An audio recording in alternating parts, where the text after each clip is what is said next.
KaraokeBooks. The Blue Castle. Lucy Maud Montgomery. Audiobook. Chapter 35. 30 seconds can be very long sometimes. Long enough to work a miracle or a revolution. In 30 seconds life changed wholly for Barney and Valency Snaith. They had gone around the lake one June evening in their disappearing propeller, fished for an hour in a little creek, left their boat there, and walked up through the woods to Port Lawrence 2 miles away. Valency prowled a bit in the shops and got herself a new pair of sensible shoes. Her old pair had suddenly and completely given out, and this evening she had been compelled to put on the little fancy pair of patent leather with rather high, slender heels, which she had bought in a fit of folly one day in the winter because of their beauty and because she wanted to make one foolish, extravagant purchase in her life. She sometimes put them on of an evening in the Blue Castle, but this was the first time she had worn them outside. She had not found it any too easy walking up through the woods in them, and Barney guyed her unmercifully about them.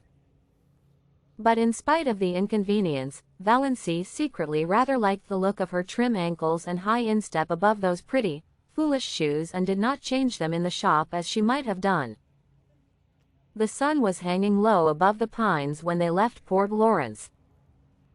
To the north of it the woods closed around the town quite suddenly.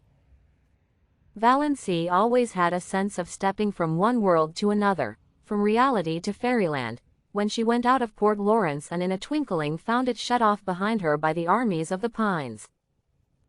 A mile and a half from Port Lawrence there was a small railroad station with a little station house which at this hour of the day was deserted, since no local train was due. Not a soul was in sight when Barney and Valency emerged from the woods. Off to the left a sudden curve in the track hid it from view, but over the treetops beyond, the long plume of smoke betokened the approach of a through train. The rails were vibrating to its thunder as Barney stepped across the switch. Valency was a few steps behind him, loitering to gather June bells along the little, winding path. But there was plenty of time to get across before the train came. She stepped unconcernedly over the first rail. She could never tell how it happened. The ensuing 30 seconds always seemed in her recollection like a chaotic nightmare in which she endured the agony of 1,000 lifetimes. The heel of her pretty, foolish shoe caught in a crevice of the switch. She could not pull it loose. "Barney, Barney," she called in alarm. Barney turned, saw her predicament, saw her ashen face, dashed back. He tried to pull her clear. He tried to wrench her foot from the prisoning hold. In vain. In a moment the train would sweep around the curve, would be on them. "Go, go, quick, you'll be killed, Barney," shrieked Valency, trying to push him away. Barney dropped on his knees, ghost white, frantically tearing at her shoelace. The knot defied his trembling fingers. He snatched a knife from his pocket and slashed at it. Valency still strove blindly to push him away. Her mind was full of the hideous thought that Barney was going to be killed. She had no thought for her own danger. "Barney, go, go, for God's sake, go." "Never," muttered Barney between his set teeth. He gave one mad wrench at the lace. As the train thundered around the curve he sprang up and caught Valency, dragging her clear, leaving the shoe behind her. The wind from the train as it swept by turned to icy cold the streaming perspiration on his face. "Thank God," he breathed. For a moment they stood stupidly staring at each other, two white, shaken, wild-eyed creatures. Then they stumbled over to the little seat at the end of the station house and dropped on it. Barney buried his face in his hands and said not a word. Valency sat, staring straight ahead of her with unseeing eyes at the great pine woods, the stumps of the clearing, the long, gleaming rails. There was only one thought in her dazed mind, a thought that seemed to burn it as a shaving of fire might burn her body. Dr. Trent had told her over a year ago that she had a serious form of heart disease, that any excitement might be fatal. If that were so, why was she not dead now? This very minute? She had just experienced as much and as terrible excitement as most people experience in a lifetime, crowded into that endless 30 seconds. Yet she had not died of it. She was not an iota the worse for it. A little wobbly at the knees, as anyone would have been. A quicker heartbeat, as anyone would have, nothing more. Why? Was it possible Dr. Trent had made a mistake? Valency shivered as if a cold wind had suddenly chilled her to the soul. She looked at Barney, hunched up beside her.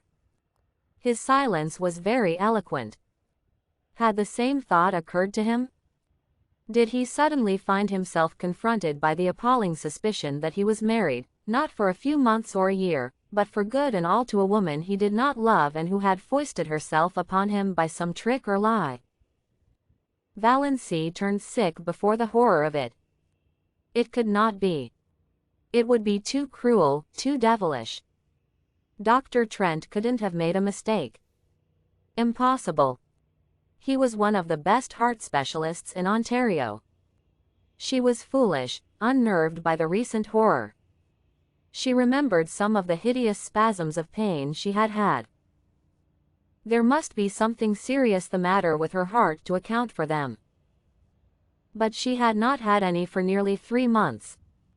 Why? Presently Barney bestirred himself. He stood up, without looking at Valency, and said casually, "I suppose we'd better be hiking back. Sun's getting low. Are you good for the rest of the road?" "I think so," said Valency miserably.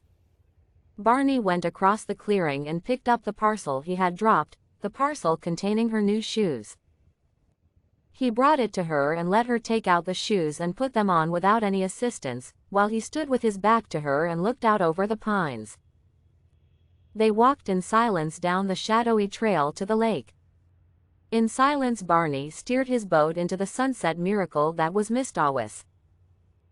In silence they went around feathery headlands and across coral bays and silver rivers where canoes were slipping up and down in the afterglow. In silence they went past cottages echoing with music and laughter.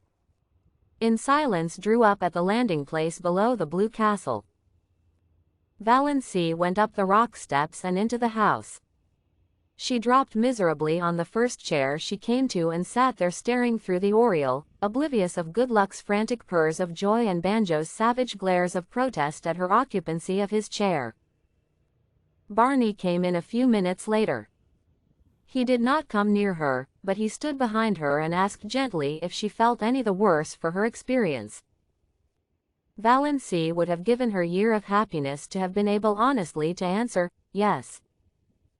"No," she said flatly. Barney went into Bluebeard's chamber and shut the door. She heard him pacing up and down, up and down. He had never paced like that before. And an hour ago, only an hour ago, she had been so happy. If you liked what you heard, please subscribe to the channel.